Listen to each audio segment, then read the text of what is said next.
दुनिया की सबसे पुरानी पर्वत श्रृंखला अरावली, जिसका इतिहास भारत के इतिहास से भी पुराना है, इसने पूरे देश में एक बहस छेड़ दी है। एक और सोशल मीडिया पर जहां सेव अरावली कैंपेन चल रहा है, तो वहीं दूसरी ओर उत्तर भारत के राजस्थान के कई बड़े शहरों में अरावली रेंज में लाखों की तादाद में विरोध में लोग सड़कों पर उतर आए हैं। लेकिन सबसे पहले ये जानना जरूरी है कि आखिर ये मुद्दा उठा क्यों। दरअसल सुप्रीम कोर्ट के एक फैसले के समर्थन की वजह से ये पूरा विरोध सामने आया है।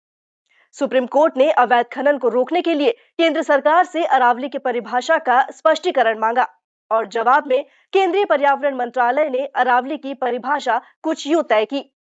जो पर्वत 100 मीटर से ऊंचाई पर हो और जिनकी ढलान 4.5 डिग्री हो, सिर्फ वो ही अरावली पर्वत श्रृंखला में आएंगे और उनके आसपास 500 मीटर के दायरे को संरक्षित किया जाएगा। और इसके अलावा के जो पहाड़ बचते हैं, उनमें छोटी मोटी खनन यानी सस्टेनेबल माइनिंग शुरू की जा सकेगी। लोगों का विरोध इस बात पर उभर कर नजर आया क्योंकि तथ्य ये कहते हैं कि राजस्थान का सबसे बड़ा भाग अरावली पर्वत से जो घिरा हुआ है, उसमें 90% पहाड़ 100 मीटर से कम ऊंचे हैं, यानी उन पर खनन किया जा सकता है।